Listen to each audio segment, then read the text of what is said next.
آپ کے رب نے آپ کو چھوڑا اور نہ وہ آپ سے بیزار ہوا. یہ قسم اٹھا کے یہ جواب قسم اللہ تعالیٰ نے دیا کہ آپ کے رب نے نہ تو آپ کو چھوڑا اور نہ ہی وہ آپ سے بیزار ہوا. وَلَلْآخِرَةُ خَيْرٌ لَكَ مِنَ الْأُولَى. اور آپ کے لیے آخرت آخرت دنیا سے بہت بہتر ہے. وَلَلْآخِرَةُ خَيْرٌ لَكَ مِنَ الْأُولَى. آخرت آپ کے لیے دنیا سے بہت بہتر ہے. وَلَسَوْفَ يُعْطِيكَ رَبُّكَ فَتَرْضَى. اللہ تعالیٰ پھر فرماتے ہیں کہ اور آپ کا رب آپ کو اتنا دے گا فَرَبُّكَ فَتَرْضَى کہ آپ خوش ہو جائیں گے. پھر رب کائنات نے مزید فرمایا عالم یجدک یتیما فآوا. نبی کریم صلی اللہ علیہ وسلم کو اپنے احسانات ان کو یہ یاد دلاتے ہوئے فرماتے ہیں اللہ تعالیٰ کیا اس نے آپ کو یتیم نہیں پایا پھر آپ کو ٹھکانہ دیا. یعنی آپ یتیم تھے اس وقت اللہ تعالیٰ نے آپ کو ٹھکانہ نہیں دیا. وَوَجَدَكَ ضَالًّا فَهَدَى. اور اس نے آپ کو تو آپ کی اور پھر آپ کو ٹھکانہ دیا اور اس نے آپ کو آپ کی وَوَجَدَكَ ضَالًّا فَهَدَى.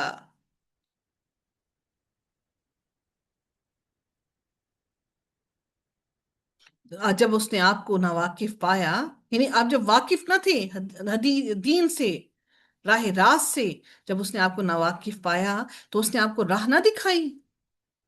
ضَالًا وَوَجَدَكَ عَائِلًا فَأَغْنَى. اور آپ کو نادار پایا تو غنی کر دیا. کہ جب آپ کو تنگ دست پایا اللہ تعالیٰ نے جب آپ یتیم تھے مال نہ تھا دولت نہ تھی تو اللہ تعالیٰ نے آپ کو غنی نہ کر دیا کہ اللہ تعالیٰ نے آپ کے لیے حضرت خدیجہ رضی اللہ تعالیٰ عنہ کے لیے ان سے جب نکاح کروا کر آپ کے لیے اتنی آسانی کر دی.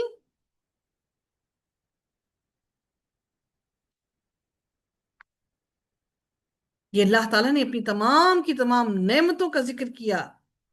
پہلی نعمت علم یجد کا یتیما فآوا. دوسری نعمت ووجدک ضالا فہدا. تیسری اللہ تعالیٰ نے یہ نعمتوں کا ذکر کیا. پھر اللہ تعالیٰ نے اگلی نعمت کا کیا ذکر کیا ووجدک عائلا فاغنا. پھر آپ کو غنی کر دیا. جب آپ تنگ دست تھے تو تیسری نعمت کا کیا ذکر کیا کہ آپ کو اللہ تعالیٰ نے تنگ دستی کی حالت میں اللہ تعالیٰ نے آپ کو غنی کر دیا.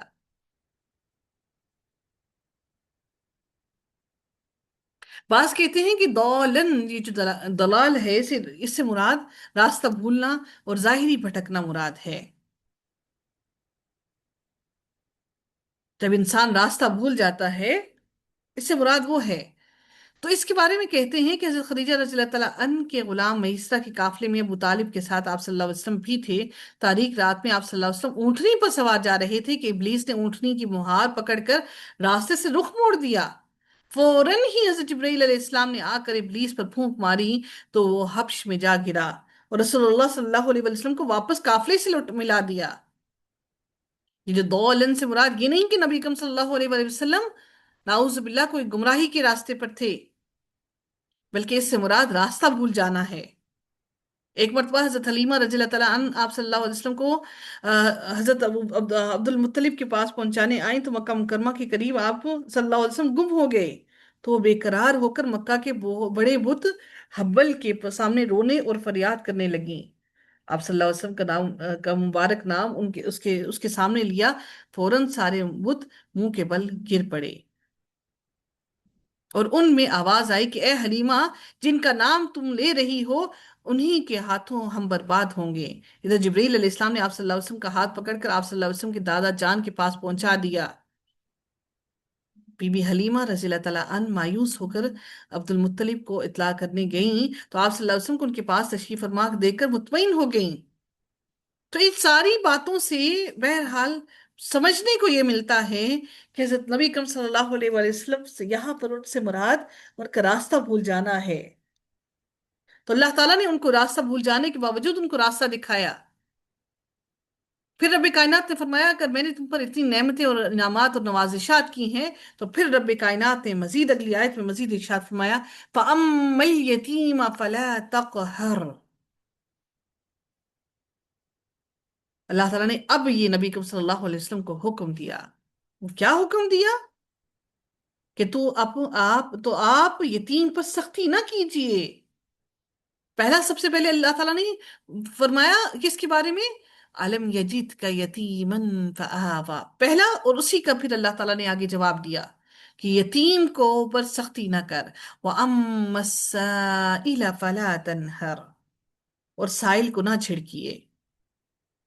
کیونکہ اللہ تعالیٰ نے کیا کیا؟ وَوَجَدَكَ عَائِلًا فَأَغْنَىٰ، جب اللہ تعالیٰ نے آپ کو غنی کر دیا تو اللہ تعالیٰ نے کہا ایسے ہی تم سائل کو، سوال کرنے والے کو نہ جھڑکو.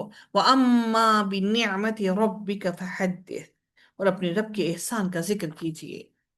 جو اللہ تعالیٰ نے آپ پر احسانات کیے ہیں ان احسانات کا ذکر کیجئے.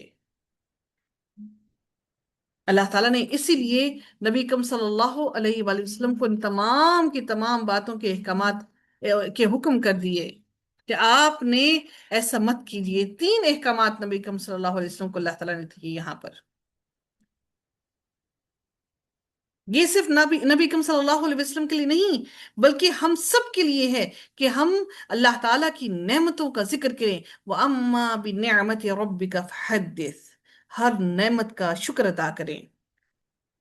ایسا نہ ہو کہ ہم روتے ہی رہیں کہ ہمارے پاس یہ بھی نہیں، یہ بھی نہیں، یہ بھی نہیں، بلکہ اللہ تعالیٰ نے ہمیں حکم دیا کہ ہم اللہ کی نعمتوں کا ذکر کریں، بیان کریں اللہ کا شکر ادا کر کے.